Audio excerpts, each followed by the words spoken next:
one of the cities that you used, Bashar, in your analysis was Minneapolis, which in the mid-'70s, Philip Johnson created the tallest office building, the IDS Center. Next to it was a hotel, connected it all together with Crystal Court, which was an internal atrium. And obviously you think of a city like Minneapolis, the reason why they created the Skybridge is it gets very cold there.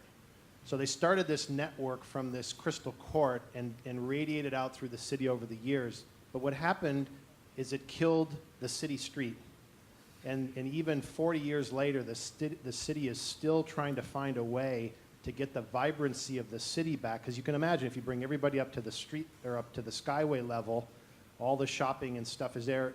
When people are walking through the buildings, the city becomes dead because it's all internalized.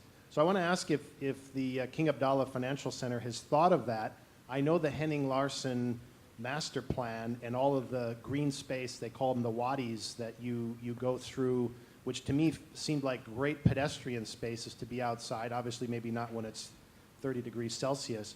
But I'm just curious if there are moves that were made to assure that the ground plane isn't devastated by the fact that everybody's up one level. For the King Abdullah Financial District, the Skywalk became part of the retail area because it's split in the mezzanine and the first floor where the Skywalk is connecting the buildings and also the ground floor.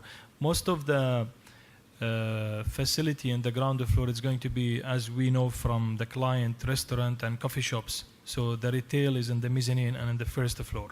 And actually the Skywalk will add value for the retail in that specific project. It's different case than maybe Minneapolis. The shops is not down on the road. Hi, I'm Terry Boak, University of Waterloo. I was wondering, one of the things that's really exciting about Skybridges is the bridgeness of them. And you know, the ability walking around Hong Kong to looking out of the bridge, looking into the city, interacting with the city. And I'm wondering at what point, and this maybe goes to James, when we add width and we add function, when does the Skybridge stop being a bridge and become a room, and therefore lose the vitality of that connection or the reality of the bridge? Because some of the larger spaces you showed at the end seemed so interior and internalized that they kind of lost bridge.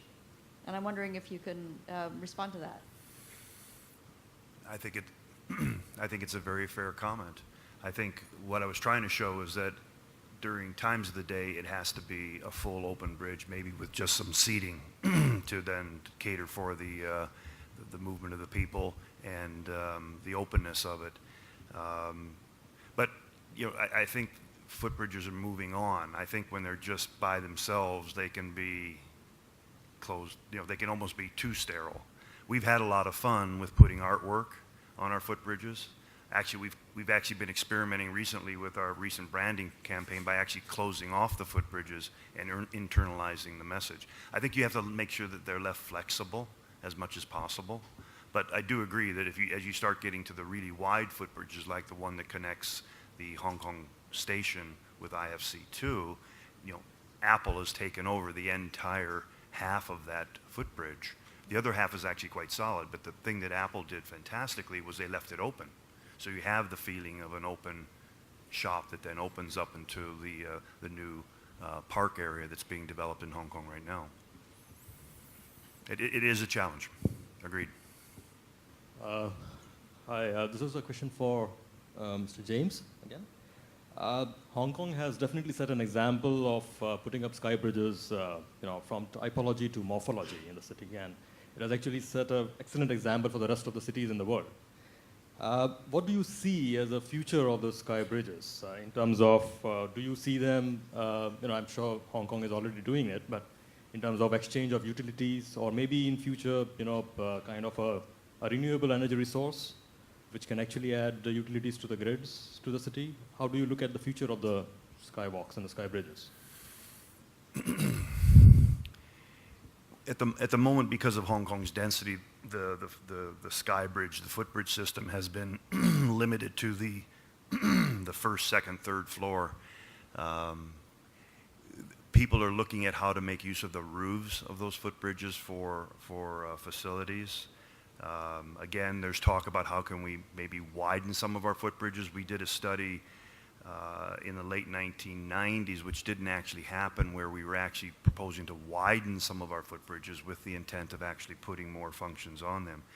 I didn't mention in the beginning of my presentation that half of our footbridges actually carry our seawater cooling system, as well as other utilities. So many of the utilities in Hong Kong now cross over, on top of, below, and through the footbridge system that exists in Hong Kong. We do have some examples of double height footbridges in Hong Kong. I think where Hong Kong hasn't taken the next big step is connecting buildings at the mid-height or the tops of the building. Many developers are putting functions on the top of the building, but we haven't yet taken that next big step. I think some of Anthony's photos in his presentation showed some of those really dense 40, 50-story residential buildings that could be connected for a number of good reasons.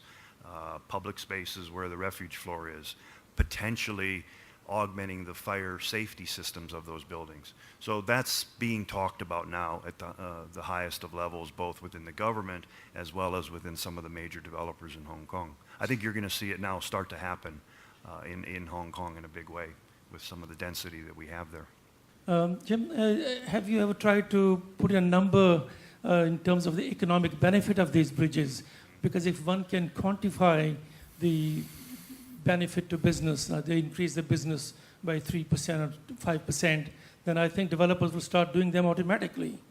So I don't know if you've ever tried to estimate the increase in business that these bridges bring. It's hard to quantify. We're lucky in Hong Kong that we still have a very vibrant street level experience, and we do have some B1 level experience with connecting to the MTRC. Some buildings actually have retail in their basement level, which connects to the MTRC connections. Definitely bringing those footbridges in at a second floor level, where a lot of times now we've put our office lobbies, so again we free up space at ground floor. We just did that with our Princess building in Hong Kong. That gives us back retail space. We add a couple of extra floors. We add the third floor. We add the fourth floor. We're now going up 5, 6 floors into our buildings. The general figure that we've used for our portfolio of retail space in Hong Kong is that we've added 30 to 35% value overall to our bottom line against our existing retail portfolio. So it's worked for us, and we're still trying to expand it as much as we can.